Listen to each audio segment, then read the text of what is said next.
My dear friends, fellow Southern Cameroonians, Amazonians, sympathizers of our cause for freedom, accept revolutionary greetings from me, John Ba Akuro, this day. Today is Tuesday, and the date of today is June 8, 2021. My dear people, I come here today for us to have the opportunity to analyze and understand together what has just happened to our collective quest for freedom. You know, while a lot of people are paying all their attention simply to the decision, to the release issued by the Secretary of State in the United States of America, Anthony Blinken, it could almost pass unnoticed that the representatives, the officials of UNOCA, the United Nations office in Central Africa, were before members of the UN Security Council Monday, that's yesterday, Monday, June 7, where for the first time they owned up and indicated that the situation on the ground in the southern Cameroons was worsening. For the first time, they pointed out that all the attempts made at resolution have not worked.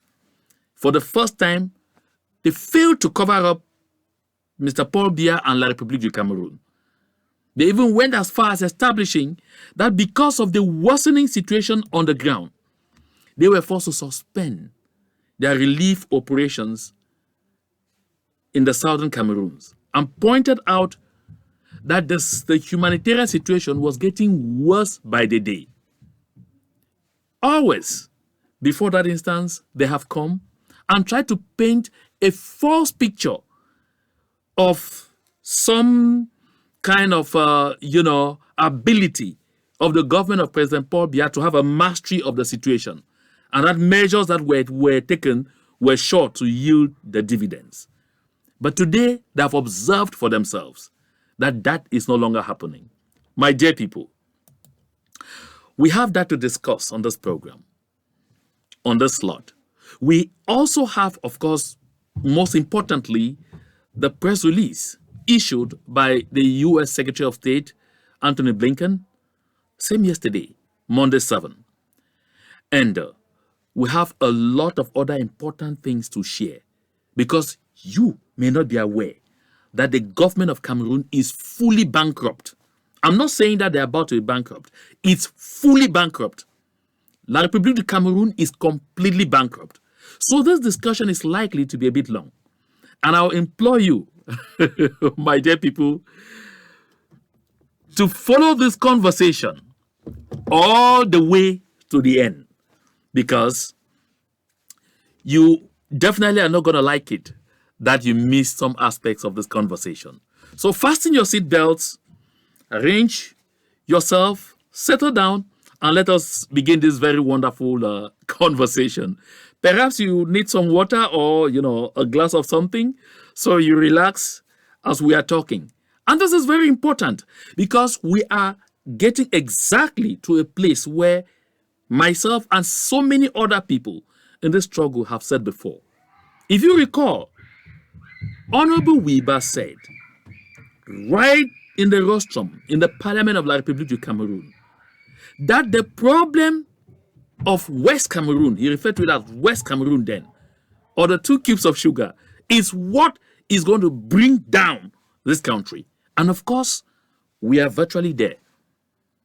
So before we delve into that, I want to address very quickly some concerns by some, should I call you fans, or should I call you admirers, or should I call you supporters, or sympathizers of John Ba Akuro, who have called me and expressed concern.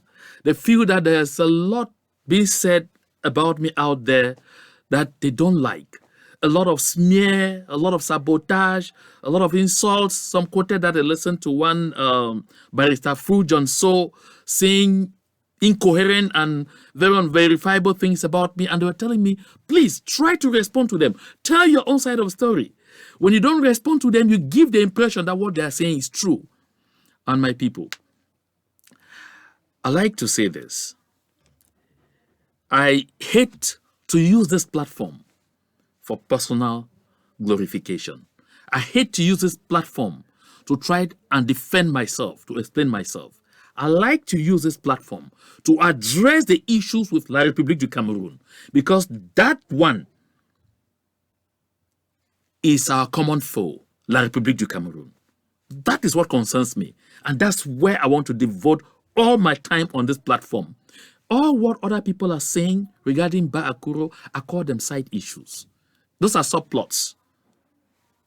Pardon me if I say so. Those are subplots.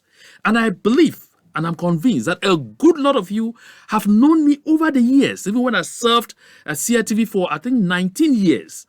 And you watched me on several television programs, you listened to me anchor several radio programs, present news items, and so you definitely have an idea who I am. Perhaps I don't need to explain myself. The only answer I can give, or the only response I can give to those who want me to, address this, is share with all of us. This thought, it's actually, as you can see, an unknown person who says some people only talk bad about you because they lost the privilege to talk to you. This is all I can say. This is the only response I will give in respect to that. So that said, let us get into the viv of our conversation. Because those who have come across screaming and shouting and saying, we will not make it, that those of us who stand and talk Southern Cameroons over and over, claiming that we are going to go up, we are going to come down, oh my goodness, that we were dreamers and we're having bad dreams and up and down. And I always said this, if an idea is not absurd at first, then it is impossible. Listen, if an idea is not absurd at first, then it is impossible. So that is why in their ears, it sounded very absurd for us to talk about an independent Southern Cameroons, an independent Ambazonia. For those naysayers, it sounded so absurd. It even continues to sound absurd in the ears of some, that we can truly become independent. That is why it is reality. If it doesn't sound absurd in their ears, then forget. I'll tell you, we're engaged in a journey to nowhere. But my people, our journey is leading to somewhere. Our journey is leading us to exactly the place we set out to go to. That is why they're all confused now. That is why they've all lost traction. They don't know what direction to head anymore. So, let us look at this. This is the media newspaper.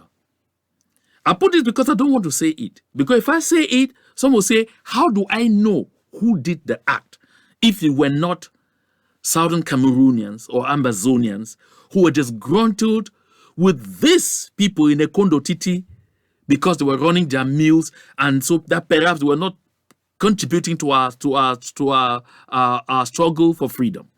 And that's why they would have been affected. But this is a paper that has some degree of closeness to the government of Cameroon.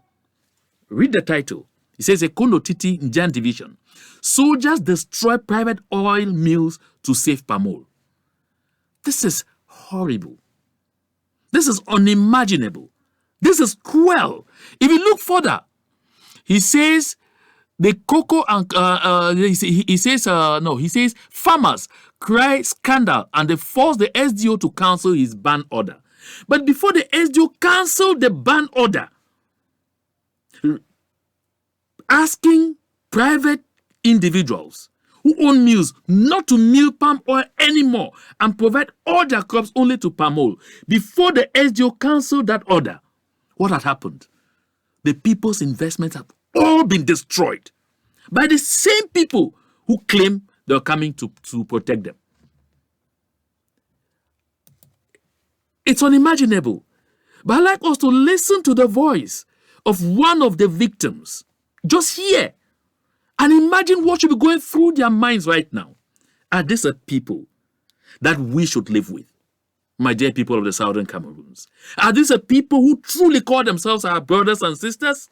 We have seen them fight Boko Haram in northern Cameroon, but we have not seen them carry out this kind of exactions on the people of the far north.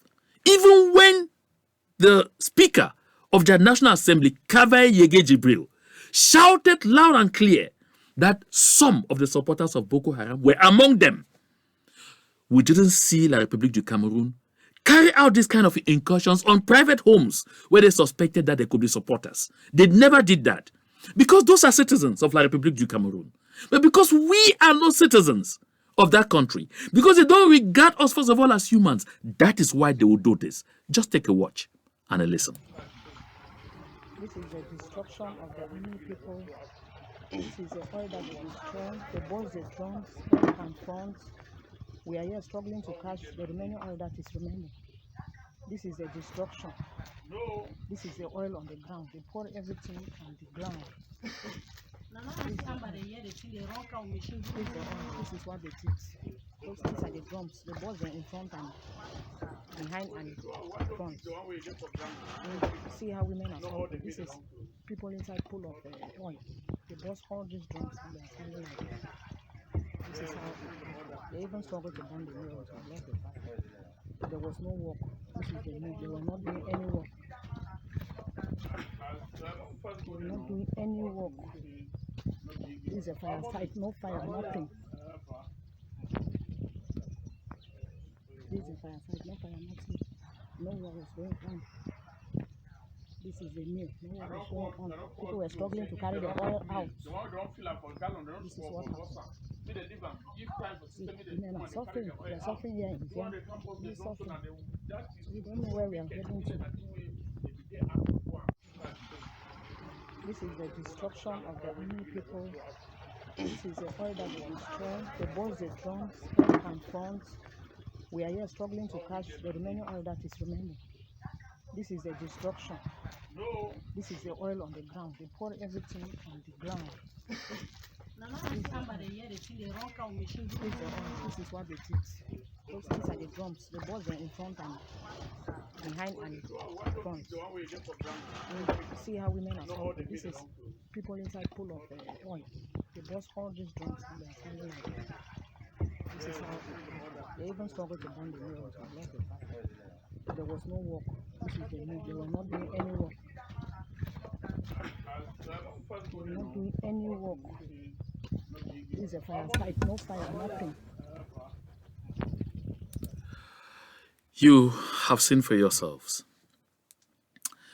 I know some of you have already watched this on various social media platforms. And you may ask, why do I bring it here? I bring it here because there are a lot of other people around the world who are not Southern Cameroonians, but who are subscribed to this channel. So they also see for themselves what the ordinary man in the Southern Cameroons is going through in the hands of the people of La République du Cameroun.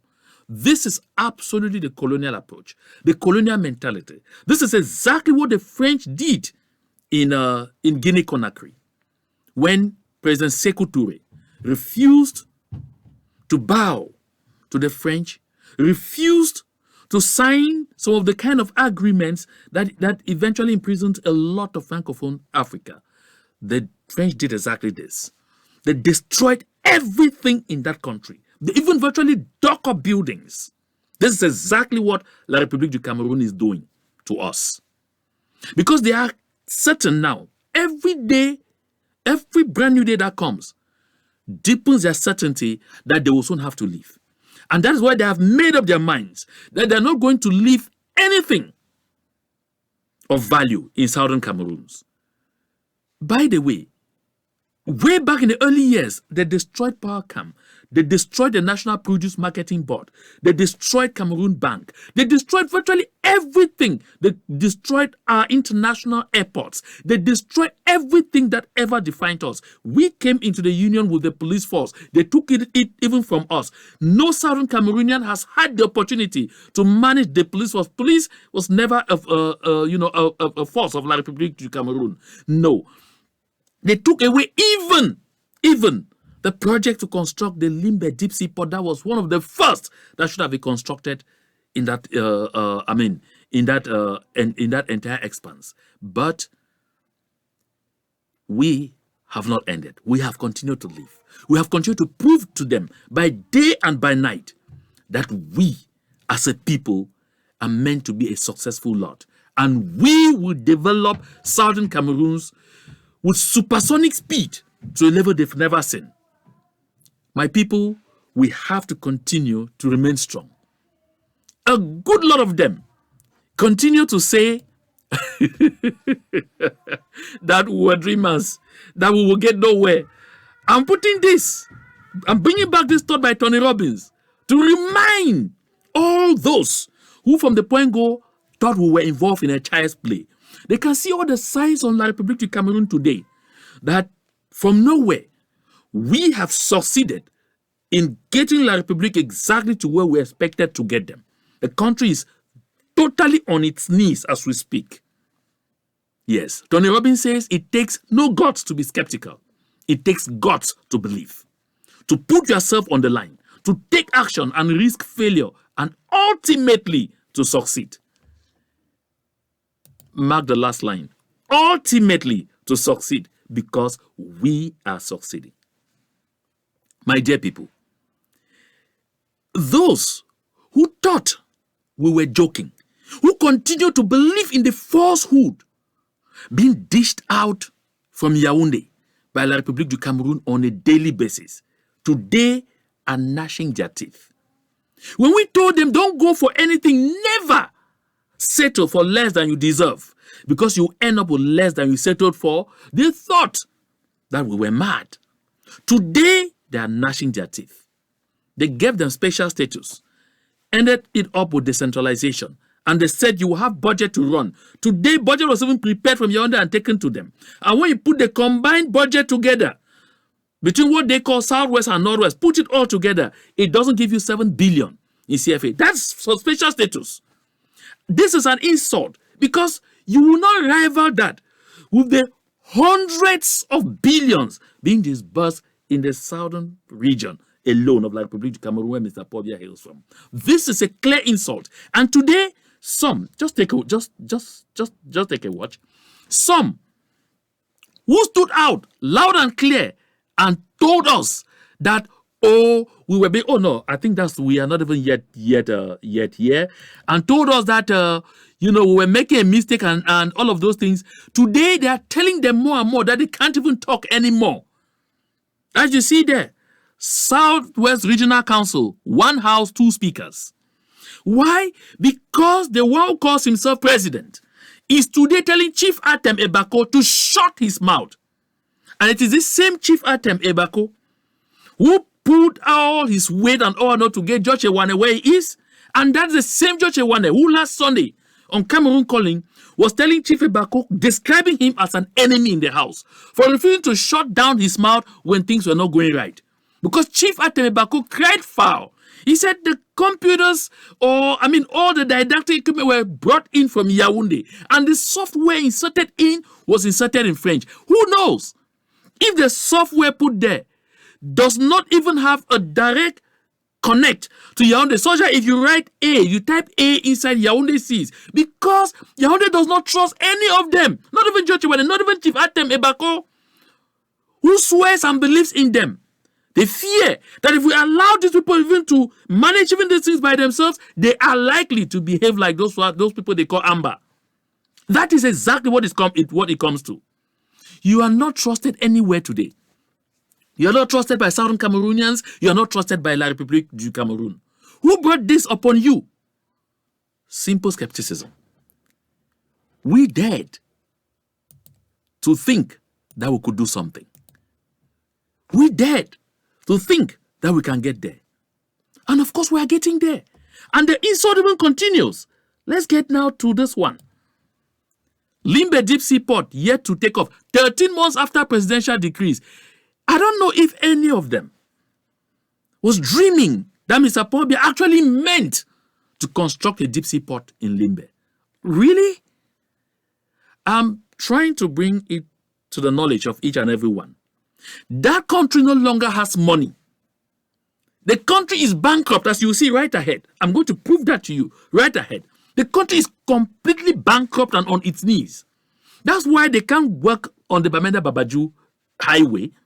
That is why they couldn't even complete Stadia to host the AFCON 2021 that's to be played in 2022 and is about to be withdrawn from them. That is why they can't do anything, because all of the money was going to the Ministry of Defense. Remember, on this program, I had pointed out that I trusted the Ministry of Defense to cripple that government completely through massive embezzlement and overbilling. That is why when 180 billion, including some other money that came, making it a total of about 314 billion, came in, that was for COVID, that was to, fight COVID-19. Oh my goodness. The other ministries that have been staffed for the past 4 getting to 5 years, that is only the Ministry of Defense that have been tapping all the budget, had to fall on this money like vultures. And that's why you find a record 24 ministries are involved with the massive embezzlement of this money.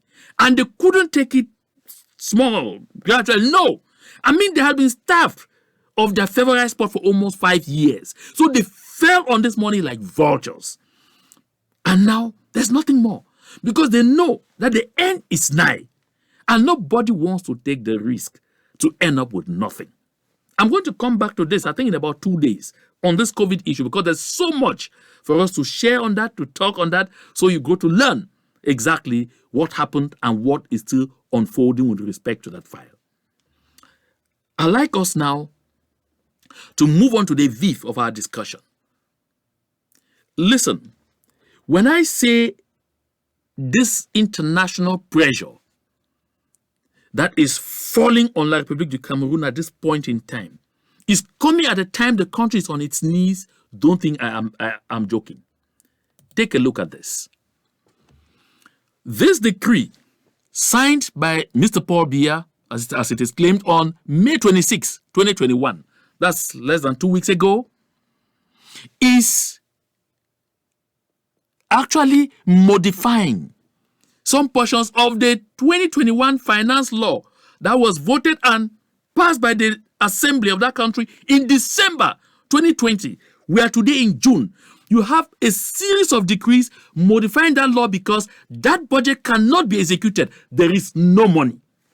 So these decrees are authorizing the members of government involved to go out there and take more loans. Look at the figures. Look at the figure up there. You see, 350 billion, that's written in French, 350 milliards de francs CFA et de 750 milliards de francs CFA. Out of those, that's over 1,000 billion that's being authorized for the country to take as loans. And you see, again, just go below. They say, le gouvernement est habilité à recourir à des émissions sur le marché international pour un montant de 450 milliards de francs CFA. This is additional 450 billion that the government of Cameroon is asking the Ministry of Finance and the others involved to go out there on the international money market. And they talked specifically of Eurobonds. To go and sell Eurobonds out there to the tune of 450 billion to enable them finance the 2021 state budget. Because there is no money. Trust me, as I'm telling you, there is absolutely no money again in that country. But that has not been enough. Even doing this is not going to be enough. That is why yesterday, the 7th of June, another decree was signed, raising the price, the cost of the production of an international passport, the ordinary passport, from 75,000 CFA to 110,000. An astronomical addition of 35,000 CFA. Don't think that they're just doing that because some people are interpreting to say they're just doing that because they want to bar people from going out of the country. No, it's not true. They know that a lot of people want to leave the country now because the country is finished. They know a lot of people want to leave the country now because it is bad, because it's going to get worse. So they know that the mad rush for international passports is going to be, unimaginable. So they are doing that for raising funds to run the government. There is no money in Cameroon. The country is completely bankrupt. I talked to a few government workers who said when they went to cash their salaries of the month of May, some observed that their salaries were short by 12,000. Some say it was 30,000. Another person say he was short of almost 72,000, but don't understand exactly what is happening. They felt that, it's just some kind of error. No, the Cameroon government is testing the waters on the announcement of a sensitive reduction of salaries. Since Mr. Paul Biya came to power in Cameroon, it's been from austerity to austerity to austerity to austerity. And that is exactly what they want to perpetuate by getting Frank Biya take over from him so that he will continue to perpetuate this. And that is exactly why, my dear people of the Southern Cameroons, we don't have to make any error. No room for errors. We cannot belong to this kind of system. We didn't have to be here in the first place. So we should not even contemplate that we will end up there. No. That's going to be heresy. This is why I keep calling on each and every Southern Cameroonian on a daily basis. Please gird your loin. Join this struggle. By all peaceful means possible, we should continue to mobilize the world because it is paying off. People told me, why do you keep talking the peaceful option, where will it take us? And I tell them, don't bother. The diplomatic machine grinds slowly, but it always gets it right.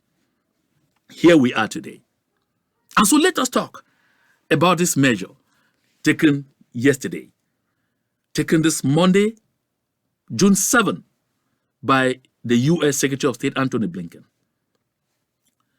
What does this measure presage? And I said it earlier, that it comes on the heels of a mea culpa by the UNOCA office before members of the UN Security Council, the same yesterday, June 7, that the situation on the ground is worse. Things have gone off hands, and that's a veiled acceptance of the fact that the government of Cameroon has lost total control. And it is on the same day that the U.S. State Department issues a very direct and pointed release. I'd like us to look at that release again clearly. Because to understand it, go back to the wordings. This, in the past, the U.S. government has talked about the situation in Cameroon, looking at it from the viewpoint of one Cameroon, situation in Cameroon. They've always tried to address they need democracy, they need reforms and all that in Cameroon. But this time, there's a net departure from that rhetoric. This release talks specifically about the situation in the northwest and southwest. That's the Anglophone region of Cameroon. I'm saying it as they refer to it. About the Anglophone, the crisis, the conflict in the Anglophone region of Cameroon.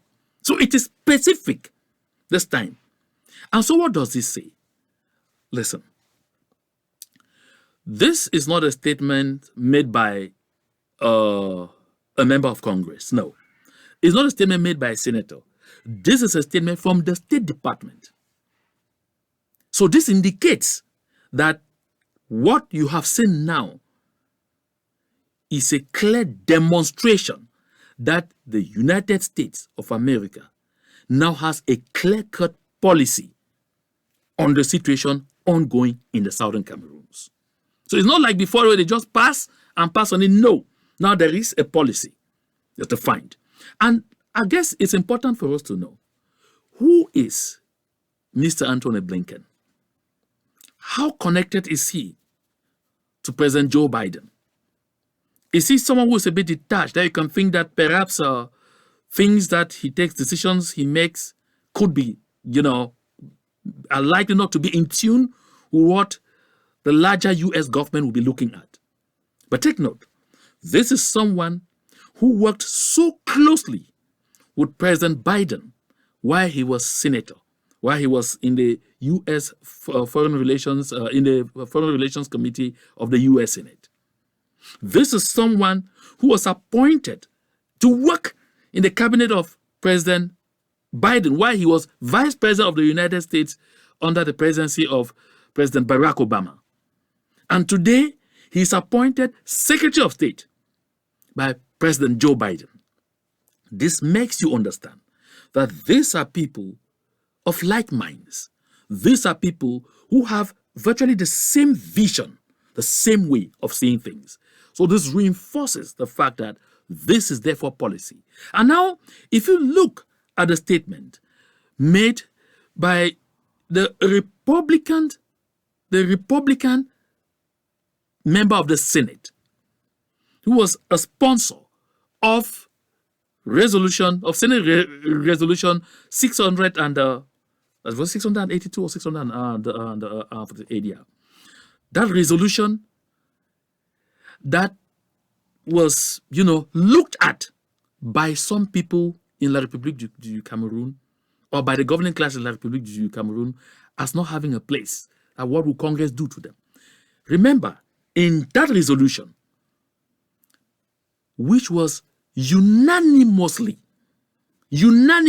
passed in a bipartisan manner by both Democratic and Republican senators of the U.S. Senate. All 100 members unanimously agreed to that resolution. They gave clear-cut directives to the State Department. That was under the presidency of President Trump.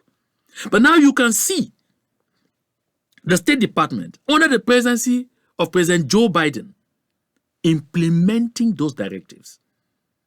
This tells you that when it comes to the situation in the southern Cameroons, there is a bipartisan policy perspective on what the United States of America should do. This preamble is very important because you need to know where we are coming from so that you will understand that this is just the beginning. This is step one.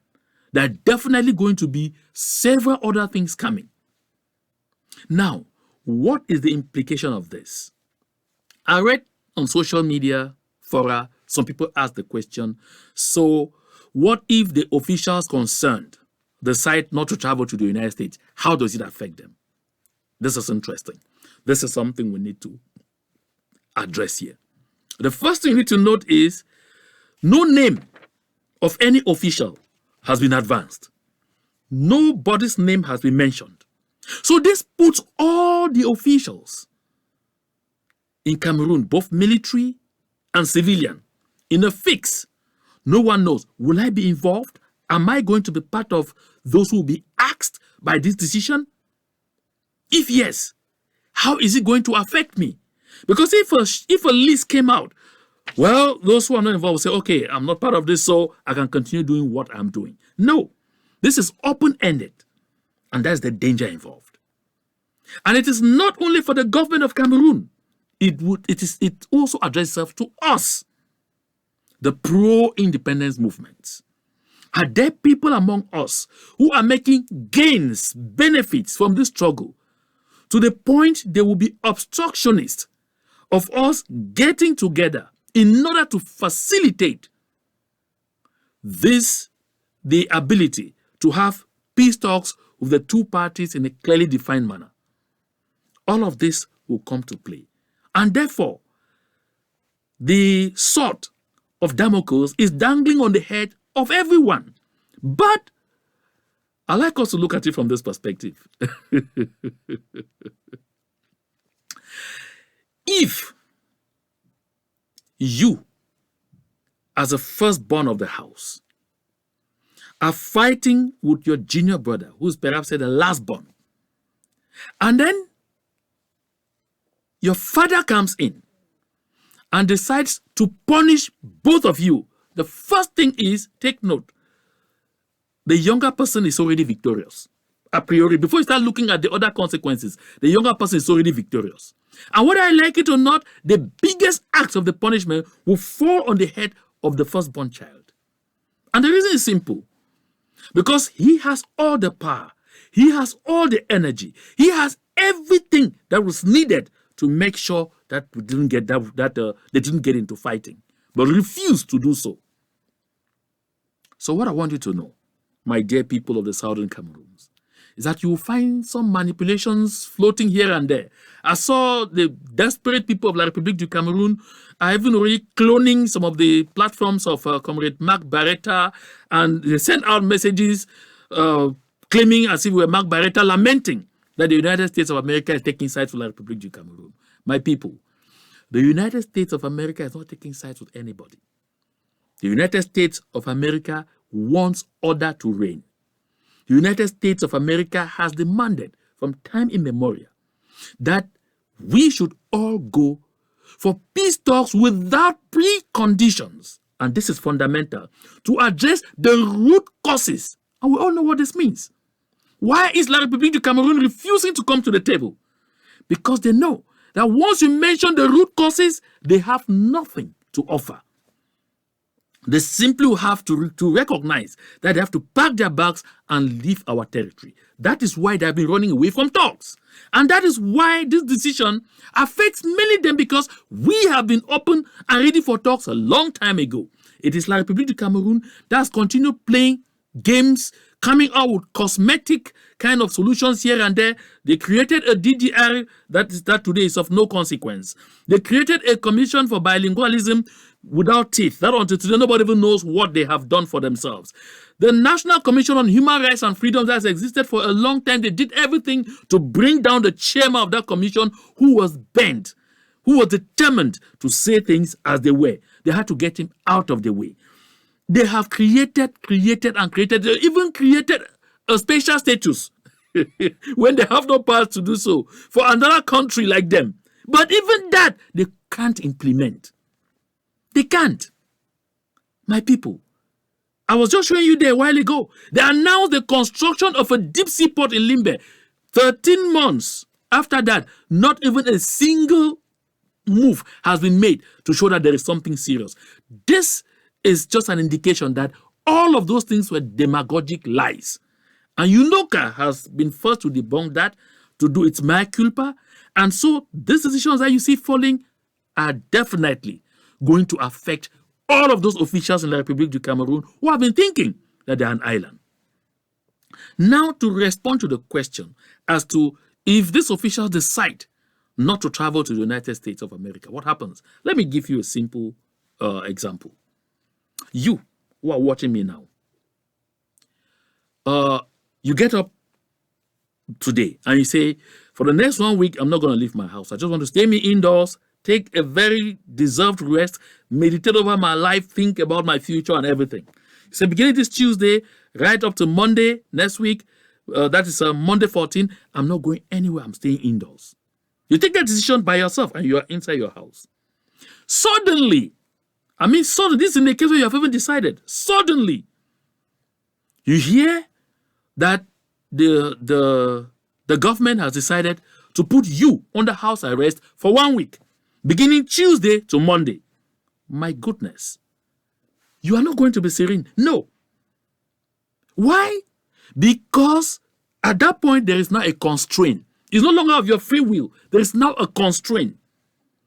Because there is a constraint at this point in time, you are no longer going to spend that time meditating. No. You are no longer going to spend that time drinking, eating, and enjoying yourself, having peace. No. You are going to be under pains, under psychological torture. You are going to be under all kinds of things. Why? Because there is already public perception added to this. Because everyone now knows you cannot leave your house. Not of your own volition, but because there's a public constraint. This is exactly the situation we find ourselves. A lot of these people, they come to treat themselves in hospitals in the United States of America. A lot of these people have children in the United States of America they come visit. A lot of these people have their vacation homes in the United States of America. A lot of these people even have private businesses and investments in the United States of America. So this is big, very huge, very huge. And if you follow, a lot of international experts are already saying this is an important first step. Well, it is more important than that, than just, these limitations. Because it is the beginning. You will soon hear about asset freeze. It is always a logical follow-up. asset freeze. Asset freeze simply means that all the money you have in the bank in the United States, all the investments you have in the United States, all the houses and honor you have in the United States are frozen. You can no longer have access to any of this. This is offers the next logical step. And then don't forget the domino effect. What is the domino effect? The United States is the most powerful country in the world.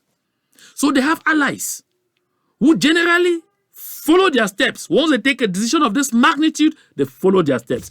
That is why Lord Alton of Liverpool in the United Kingdom of Great Britain and Northern Ireland today is already asking questions to Her Majesty's government as to what measures that government is taking, the government of the United Kingdom is taking to follow suit with the decision taken by the U.S. Department of State. It's asking, are they in discussion? Have they contacted the U.S. Department of State to see how to replicate this decision in the United Kingdom?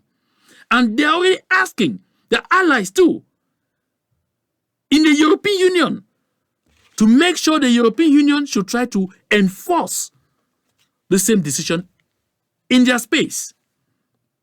Is that beginning to make some sense? Is that beginning to make some sense? These people don't have state-of-the-art hospitals in Cameroon where they can treat themselves. They don't have. They will need to run out there. These people don't have places where they can vacation in Cameroon because they have not constructed any. They will have to run out there. These people, a lot of them don't bank in Cameroon. If they don't bank abroad, they bank in their houses.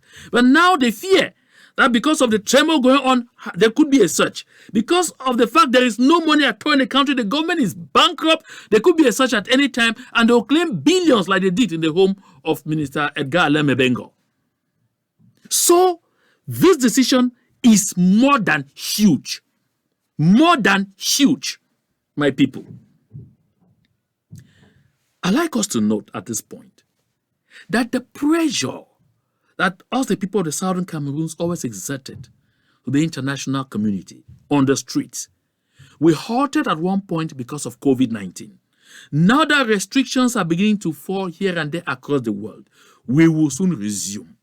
And when we will resume again in very huge numbers because of what I call unity of purpose.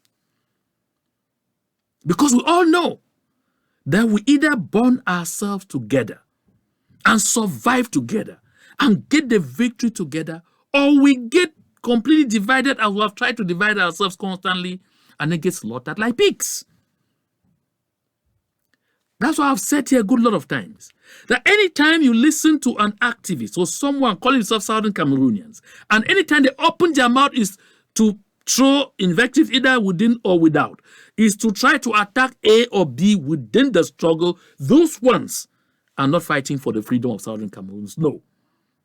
They are fighting for La République du Cameroun. La République du Cameroun likes to project us as a people who have failed.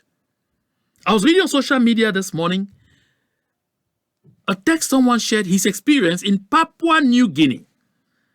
And he was explaining how Papua New Guinea, the kind of struggles they went through to raise themselves to the point where they are soon going to vote to get their independence. But the mainland they were fighting against, what did they do? They made sure that they always divided them, pitted one group against the other. And when they do that, it's because when we begin fighting ourselves, by the time we finish weakening ourselves, the group that wins and has weakened the other will now turn and face the same La République du Cameroun that appears to be instrumentalizing you. That is what we need to know. With increased international pressure, it is more than urgent for us to begin considering coming back to our senses, closing our ranks to work together. Because the only weapon La République du Cameroun can use now to make nonsense of the pressure that is going to be falling on them from the international community is deepening the divide among us.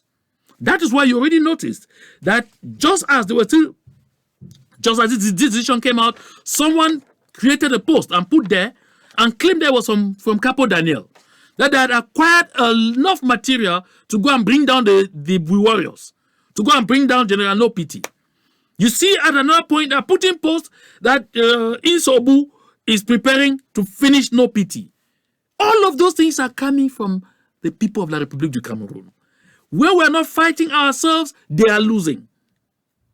When we're fighting ourselves, they have respite. And they're looking for ways to wedge against us. You will find a lot of those things floating. And their agents among us will immediately start interpreting this decision and claiming it is going to be against this person for that person within the struggle. My people, there is only us against La République du Cameroun. Only us, Southern Cameroonians and Bazonians. There are no half measures. Don't fall to any of those pranks. So, as I've pointed out, La République du Cameroun is in a shambles right now. I'm sure I'm going to come back to this when I come back on this platform in 2 days to talk about the imminent withdrawal of the AFCON 2021 that will be staged in 2022 from La République du Cameroun. They're not going to host it. No, they're not going to host it. They lost it the first time and they claimed that it were some forces left, right, or not. Now no, they're not going to host it. It's not going to be possible. They don't have the infrastructure. Just the infrastructure even they don't have. And the international community is even coming to terms that that country should not even be hosting a competition of this magnitude at a time there is a serious humanitarian disaster ongoing there. So, my people, I like to end this communication at this point. But by promising you to come back in 2 days with a very huge package of things you need to know. Because La République du Cameroun, as you know it, is about to end. It's about to crumble. I say and I laugh.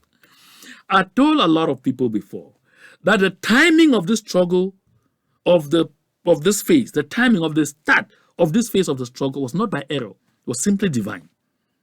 Because all of these things that are happening like this have to happen.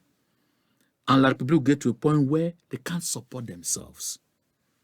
What they'll need to do is, first of all, withdraw from Southern Cameroon to go and struggle to help themselves, because they soon will not be able to help themselves. They soon will be finding it even difficult to stay together. I mean, La République du Cameroun itself staying together. So, my people, this is a time for us to be more committed than we have ever been to our collective quest for freedom, because our victory is close.